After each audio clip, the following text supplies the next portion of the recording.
इस क्वेश्चन के लिए हमने आज रूलिंग कंप्लीट किया है, बट इस क्वेश्चन में हमें पूछी गई है सिर्फ जर्नल एंट्रीज।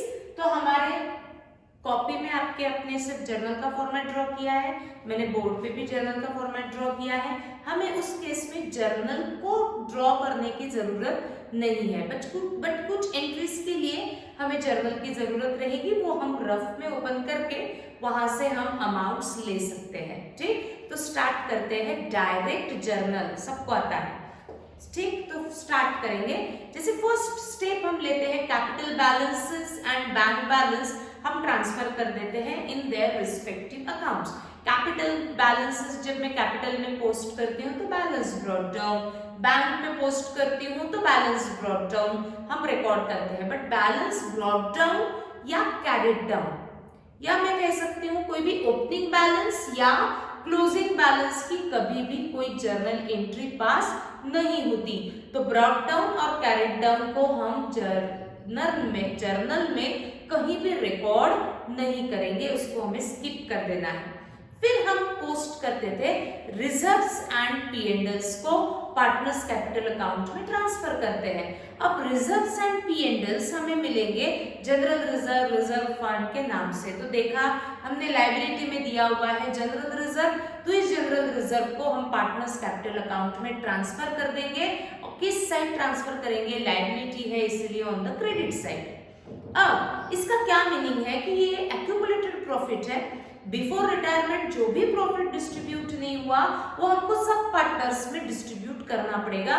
दैट मींस ये रिजर्व का amount is payable to all partners and the rule says credit to whom money is payable. जिनको ये रिजर्व का पैसा पेएबल है उन सबको हमें क्रेडिट करना पड़ेगा, क्योंकि rule itself says debit from whom money is receivable and credit to whom money is payable. तो हमें सारे पार्टनर्स को जर्नल में क्रेडिट करना पड़ेगा, ये लॉजिक है।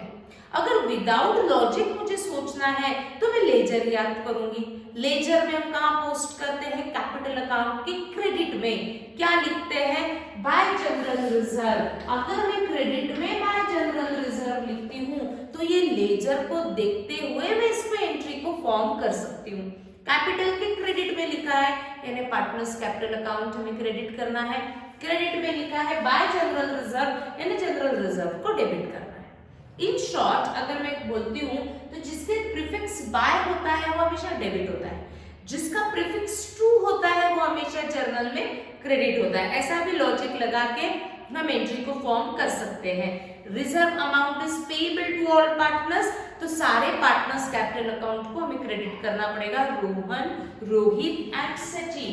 तो फर्स्ट एंट्री में हम पहले क्रेडिट कर रहे हैं तो डेबिट के लिए हमने लाइन ब्लैंक रखी, to Rohit's capital, first partner is Rohan तो to Rohan's capital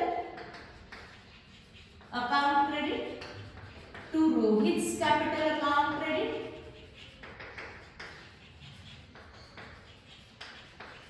and to Sachin's capital account credit. तीनों को क्रेडिट किया बट हमें डेबिट तो करना पड़ेगा। हम क्या डिस्ट्रीब्यूट कर रहे हैं, जनरल रिजर्व, तो डेबिट करेंगे जनरल रिजर्व अकाउंट डेबिट। तो एंट्री पास होगी general reserve account debit to all partners capital account as this reserve amount is payable to all partners credit to whom money is payable. Reserve payable हो रहा है इसलिए reserve account debit being general reserve, being general reserve transfer to partners capital account, being general reserve transfer to partners capital account। अब हमें चाहिए amount, total reserve देखते हैं कितना है 50,000, तो रिजर्व के सामने अमाउंट लिखी जाएगी 50,000। Out of 50,000 calculate Rohan share, Rohit share and Sachin share in goodwill. तो 50,000 को हमें डिवाइड करना पड़ेगा तो रेशियो लगेगा। Ratio is given in question as 3:1:1, that means 3/5, 1/5 and 1/5। अगर हम कैलकुलेट करते हैं तीनों पार्टनर्स में तो 30,000, 10,000 एंड 10,000 रिकॉर्ड होगा। ये रिजर्व हमने डिस्ट्रीब्यूट कर दिया। लेजर में शो करने की जरूरत नहीं है क्योंकि हमें सिर्फ जर्नल एंट्रीज पूछी है। देन उसके बाद हम चेक करते हैं असेट में क्या कहीं पी एंड एल दिया हुआ है क्या। असेट में कहीं भी पी एंड एल नहीं है, यानी कोई भी एक्यूमुलेटर लॉसेस क्वेश्चन में दिए हुए नहीं है। तो हम आगे बढ़ते हैं। अब हमें करना है revaluation of assets and liabilities, जिसके लिए हम पढ़ेंगे एडजस्टमेंट। तो आपको दिया है on 1 April 18 Sachib retired and the following adjustment have been agreed upon. First, goodwill was revalued at 50,000. Last question याद करो जो कल हमने किया था। Goodwill was revalued at 50,000. Goodwill का at the time of retirement value is 50,000. अब goodwill को रिकॉर्ड करने के दो ऑप्शंस आपके पास है। या तो आप गुडविल को बाय पासिंग एंट्री शो करो या गुडविल को थ्रू रिवैल्यूएशन अकाउंट शो करो। हमको क्या करना है, एंट्री के थ्रू या रिवैल्यूएशन के थ्रू, जिसके लिए एक हिंट ही काफी है। अगर बैलेंस शीट में गुडविल दिया हुआ है तो हमें गुडविल को अदर असेट्स जैसे ट्रीट कर लेना है और उसको रिवैल्यूएशन के थ्रू यानी increase decrease profit loss show करके हम गुडविल को बुक्स ऑफ अकाउंट में रिकॉर्ड कर सकते हैं। अगर बैलेंस शीट में गुडविल नहीं है तो हमें उसको सेपरेटली एंट्री के थ्रू रिकॉर्ड करना पड़ेगा। तो इस क्वेश्चन में मुझे क्या करना है, तो मैं चेक करती हूँ बैलेंस शीट, क्या कहीं आपको गुडविल दिया हुआ है क्या। तो मैं चेक करती हूँ असेट में आपको सबसे लास्ट में गुडविल दिया हुआ है। Goodwill 57,500, this 57,500 amount of goodwill is revalued at 50,000। तो मैं इसको क्या करूंगी, सेपरेटली एंट्री पास करूं फिर रिकॉर्ड करूं। उससे अच्छा सिंपल तरीका इसको अदर एसेट जैसा ट्रीट करो ताकि ये हमारा इजी वे में गुडविल का ट्रीटमेंट कंप्लीट हो। तो गुडविल तभी हम रिवैल्यूएशन के अकाउंट के थ्रू शो करेंगे जब आपको गुडविल बैलेंस शीट में दिया गया है। इस क्वेश्चन में बैलेंस शीट में दिया है तो हम एंट्री के थ्रू ना करते हुए हम क्या करेंगे, उसको रिवैल्यूएशन के थ्रू रिकॉर्ड करते हैं। देखो रिवैल्यूएशन के थ्रू रिकॉर्ड करने के लिए मुझे चेक करना है कि गुडविल पे इंक्रीज है या डिक्रीज है। तो मैं चेक करती हूँ old value of goodwill is 57,500, revised figure of goodwill is 50,000। 57,500 का गुडविल 50,000 हो चुका है, यानी गुडविल की वैल्यू कम हुई, डिक्रीज हुई, रिड्यूस हुई, लेस हुई।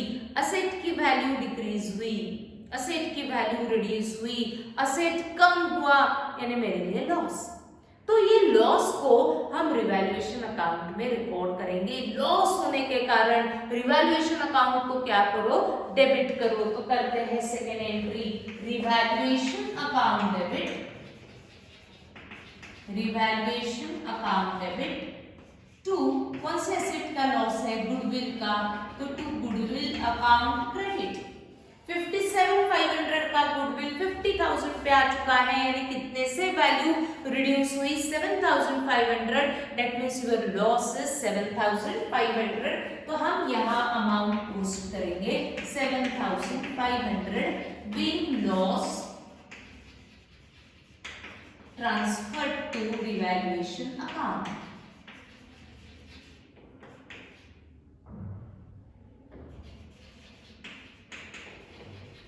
being loss या being loss on goodwill transferred to revaluation, ऐसा भी लिख सकते हैं। हम रिवैल्यूएशन को अलग अलग एंट्रीज में भी शो कर सकते हैं। हर एक असेट का रिवैल्यूएशन को हम सेपरेटली शो कर सकते हैं या हम सारे रिवैल्यूएशन को कंबाइंड इफेक्ट भी दे सकते हैं। रिवैल्यूएशन पे जो भी लॉस होगा उसकी कंबाइंड एंट्री सारी एसेट्स की, रिवैल्यूएशन के जितने भी इनकम्स हुए उनकी कंबाइंड एंट्री सारे एसेट्स की, बट हम सेपरेटली शो करेंगे हर एक एसेट का ताकि मिस्टेक ना हो। ठीक, तो रिवैल्यूएशन का लॉस तो रिवैल्यूएशन में चला गया, इसकी रिवाइज्ड फिगर हमें पोस्ट करनी पड़ती है बैलेंस शीट में। बैलेंस शीट में गुडविल दिखेगा at revalued figure that is at 50,000। But balance sheet में जो एंट्रीज हम रिकॉर्ड करते हैं उसके लिए आपको जर्नल में उसकी एंट्री पास करने की जरूरत नहीं होती, क्योंकि balance sheet is a statement, ये आपको रिकॉर्ड करना पड़ता है विदाउट पासिंग जर्नल एंट्री। तो बैलेंस शीट में हम जितनी भी रिवाइज्ड फिगर लिखने वाले हैं उसके लिए आपको कोई भी जर्नल बुक में एंट्री को रिकॉर्ड करने की जरूरत नहीं है। हम आगे बढ़ते हैं। ठीक, second adjustment, assets and liabilities were revalued as follows. Debtors at 50,000, debtors की वैल्यू 50,000 पे आ चुकी है, तो मैं चेक करती हूँ डेटर्स दिए 60 के डेटर्स आ चुके हैं 50,000 पे, यानी हमारे डेटर्स कम हुए, यानी डेटर्स पे हुआ लॉस। कितने से वैल्यू से कम हुआ है डेटर्स? 10,000 से, तो ये 10,000 लॉस हमें शो करना पड़ेगा रिवैल्यूएशन अकाउंट में। किस साइड लॉस होने के कारण? Debit side. तो हम एंट्री रिकॉर्ड करते हैं revaluation account debit, revaluation account debit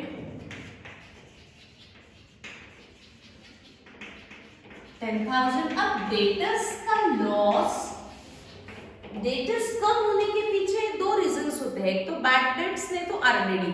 तो ये बैड डेट्स भी हो सकते हैं, आरडीडी भी हो सकता है, तो आप इसका नेक्स्ट अकाउंट बैड डेट्स भी लिख सकते हो, आरडीडी भी लिख सकते हो, या डेटर्स पे कोई भी इंक्रीज डिक्रीज का रीजन नहीं दिया है तो मैं डायरेक्टली टू डेटर्स भी लिख सकती हूँ। तो लिखेंगे to debtors account 10,000 with loss on debtors transfer to revaluation account, being loss on debtors transferred to revaluation account। अब बढ़ते हैं आगे। लाइफ स्टॉक, लाइफ स्टॉक नाम की असेट साइड में दी हुई है 50,000, but revised figure of livestock was given in balance in adjustment at 45,000। 50 का लाइफ स्टॉक 45,000 पे आ चुका है, यानी ये लाइफ स्टॉक नाम की एसेट पे अगेन रिडक्शन है। कितने का रिडक्शन है? 5,000 का। डेट मींस अगेन लॉस है। लॉस होने के कारण रिवैल्यूएशन अकाउंट डेबिट 5,000। मैंने पहले ही कहा आप इसको आप कंबाइंड भी शो कर सकते हो, बट आप सेपरेटली भी शो कर सकते हो। कौन सी एसेट का डिक्रीज है? लाइफ स्टॉक, तो लिखेंगे to livestock account 5,000 being loss on livestock transfer to revaluation account।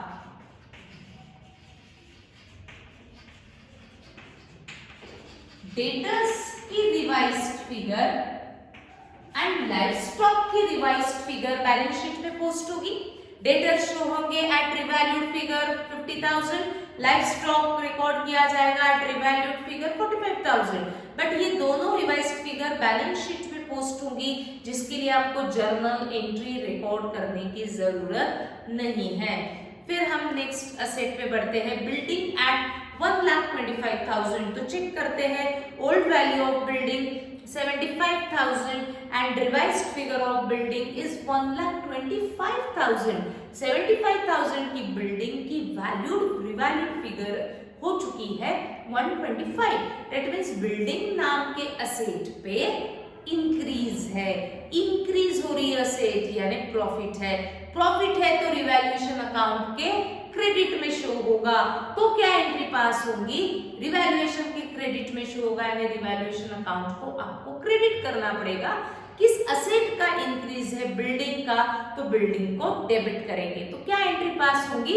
Building to revaluation account. Post करते हैं entry building account debit, building account debit to revaluation account. 75,000 की building 125 हो चुकी है, that means increase is 50,000, तो हम increase show करेंगे entry में 50,000 income being profit on revaluation और income on revaluation, profit on building transfer to revaluation account, transfer to revaluation account. Now next, plant and machinery at 30,000। Plant and machinery की old value 35 का plant 30,000 पे हो चुका है, यानी plant पे reduction है, एसेट कम हो रही है, यानी लॉस हुआ। पहले आप एंट्री पास करेंगे revaluation on plant and machinery, loss है तो कैसे रिकॉर्ड करेंगे एंट्री? पहले आप फॉर्म करेंगे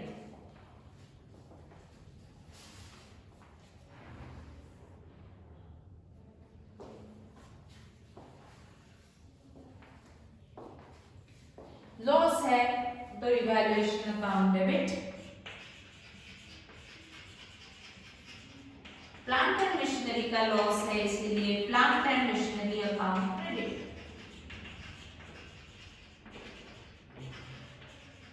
old value of plant and machinery 35 का प्लान 30 पे आ चुका है, डेट मीन्स लॉस है चुका है 5000।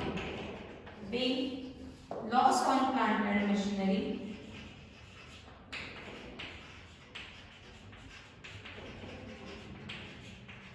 Transfer to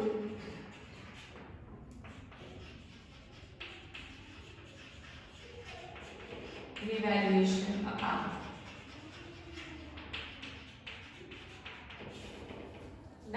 next motor truck at 95,000, motor truck की वैल्यू 95,000 पे आ चुकी है, तो मैं चेक करती हूँ value of motor truck was given in balance sheet at 1 lakh but revised figure of motor truck आपको क्वेश्चन में दिया है at 95। 1 लाख का मोटर ट्रक 95 पे आ चुका है एंड 5,000 मोटर ट्रक पे रिडक्शन है, अगेन लॉस है, एंट्री पास होगी revaluation to motor truck, revaluation account debit to motor truck 5,000। Revised figure balance sheet में पोस्ट होगी बट उसके लिए आपको एंट्री रिकॉर्ड करने की जरूरत नहीं है। Loss on motor truck transfer to revaluation account.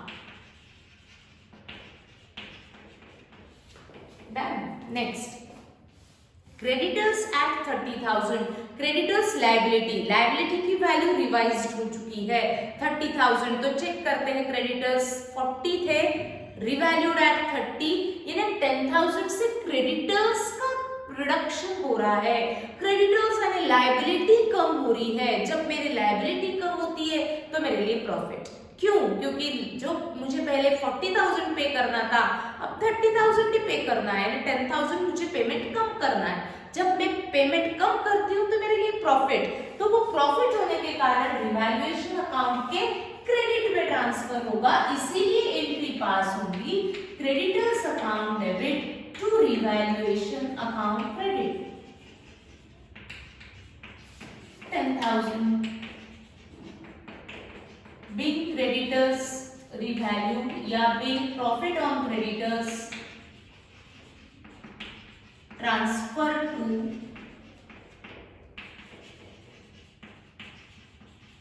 revaluation account।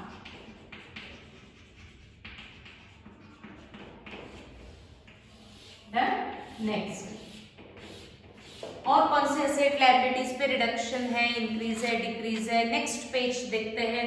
Rohan and Rohit contributed additional capital through net banking 50,000 25,000 respectively.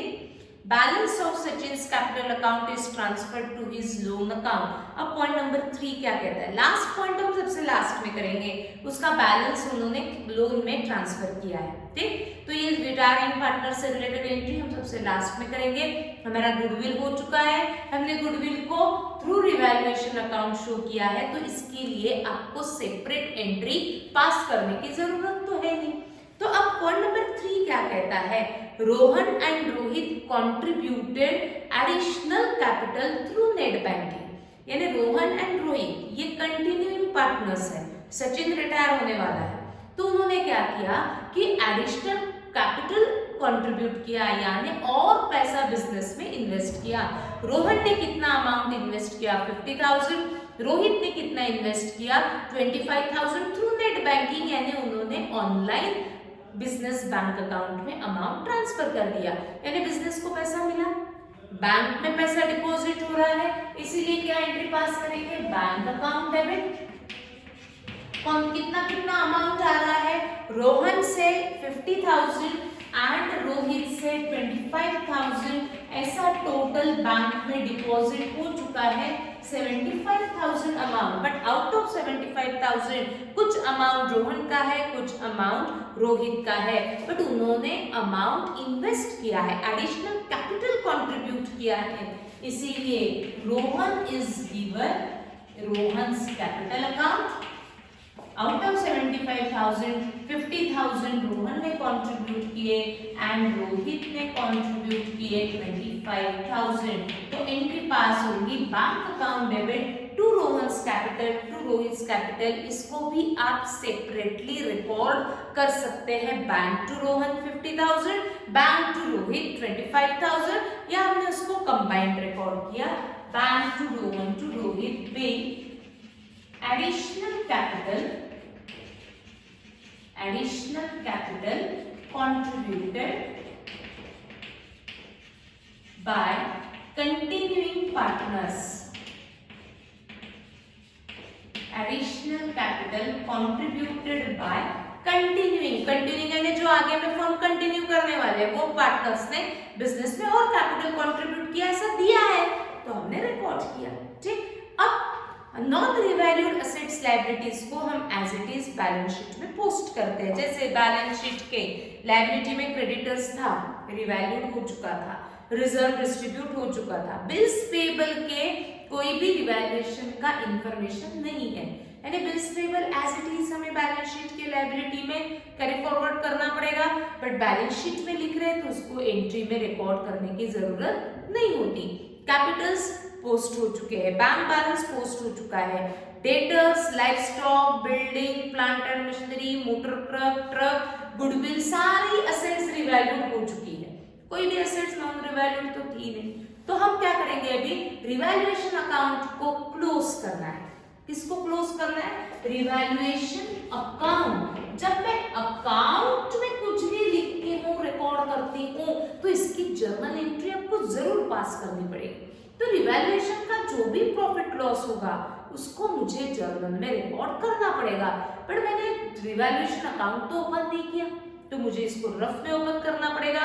Rough में कैसे ओपन करेंगे? Just T form.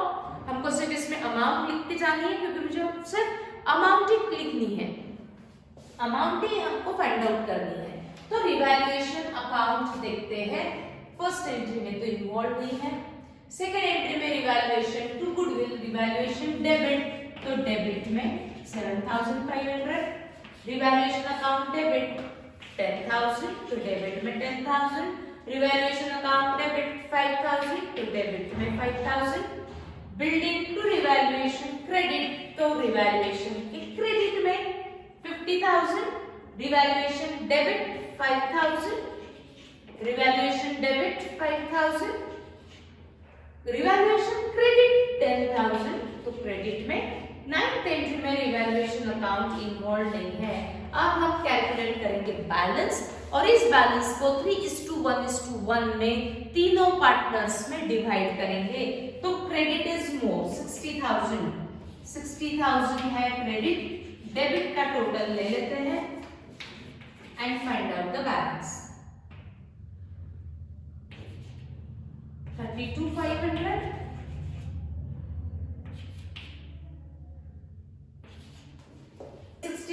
Debit is 32,500, that means balance is 27,500. अब इस बैलेंस को हम कहेंगे प्रॉफिट, क्योंकि credit का टोटल ज्यादा है, ये सबको मालूम है. 3:1:1 में अगर मैं डिवाइड करती हूँ 16,500, 5,500 एंड 5,500, तो हमें यहां लिखना पड़ेगा रिवैल्यूएशन के डेबिट में. हम क्या करेंगे? फर्स्ट शेयर के सामने first partner Rohan, Rohit and Sachin. तो लेजर को देखते हुए भी एंट्री फॉर्म कर सकते हैं. रिवैल्यूएशन के डेबिट में लिखा है तो रिवैल्यूएशन अकाउंट को डेबिट करना पड़ेगा. To Rohan, to Rohit, to Sachin, जो टू होता है प्रीफिक्स वो हमेशा क्रेडिट होता है, तो इन तीनों को मुझे क्रेडिट करना पड़ेगा. तो हमारी 10th entry will be revaluation account debit. तीनों का total 27,500. Out of 27,500 रोहन's share in profit is 16,500. Rohit's share in profit is 5,500. And Sachin's share in profit is 5,500. Being profit on revaluation account, Profit on revaluation account transfer to partners capital account.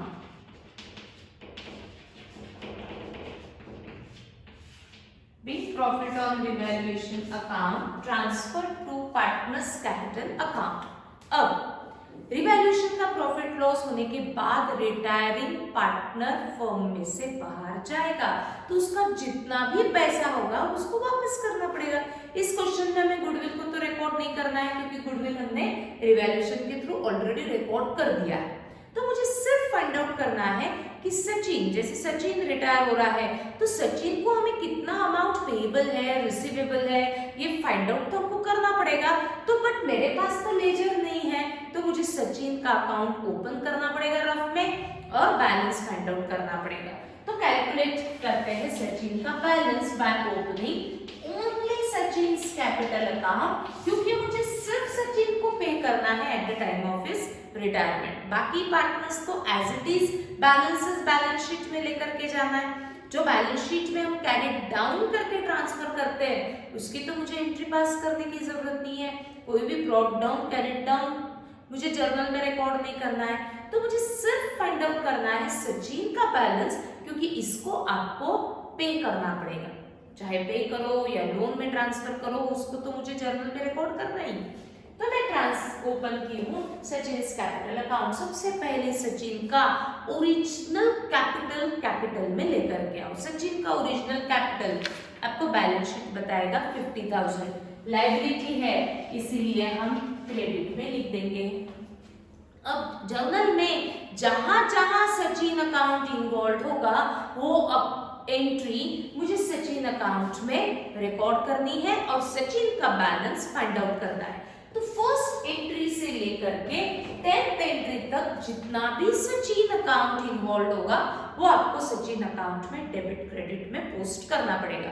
पहले आप करेंगे and find out the balance जल्दी से।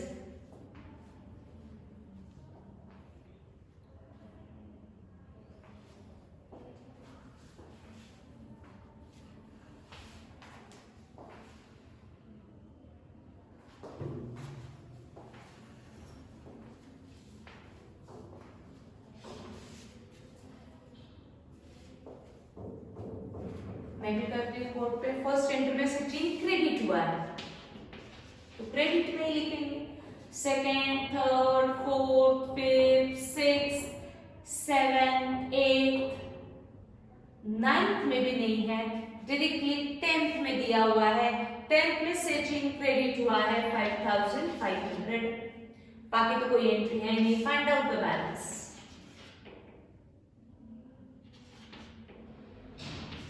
65,500 ये Sachin account में balance दिख रहा है, क्रेडिट बैलेंस, क्योंकि क्रेडिट की टोटल ज्यादा है। That means amount is payable to Sachin at the time of his retirement, जिसमें से उसका ओरिजिनल कैपिटल वापस करना है, उसमें से रिजर्व का पैसा वापस करना है, रिवैल्यूएशन का प्रॉफिट देना है।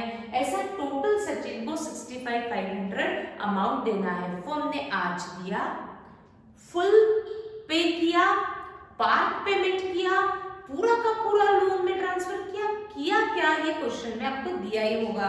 देखते हैं नेक्स्ट पेज पे आपको दिया हुआ है last point, balance of Sachin's capital account is transfer to his loan account.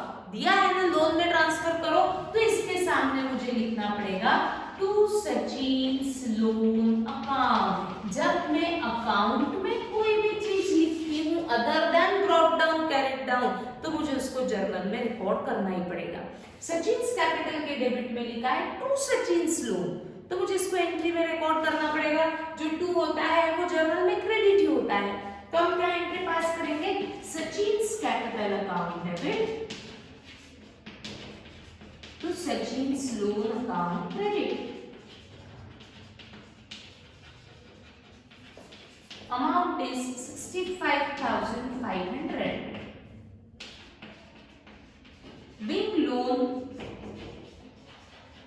Being balance of Sachin transferred to his loan account. Transfer to his loan account. इस क्वेश्चन में हमें वर्किंग नोट प्रिपेयर करने की जरूरत नहीं थी क्योंकि गुडविल रिवैल्यूएशन के थ्रू शो किया। इस क्वेश्चन में हमको सारे कैपिटल अकाउंट्स ओपन करने की भी जरूरत नहीं है क्योंकि मुझे सचिन का ही बैलेंस फाइंड आउट करना है, तो हमने सिर्फ सचिन का अकाउंट ओपन किया और बैलेंस फाइंड आउट किया। तो इस प्रकार से हम डायरेक्ट जर्नल कर सकते हैं, बट इस क्वेश्चन में हम ये फाइंड आउट नहीं कर पाते कि हमने जो सॉल्व किया वो करेक्ट है रॉन्ग है, क्योंकि बैलेंस शीट हमको पूछी नहीं है, हमें सिर्फ जर्नल एंट्रीज पूछी थी। तो ये डायरेक्ट जर्नल का हमारा क्वेश्चन यहाँ कंप्लीट होता है।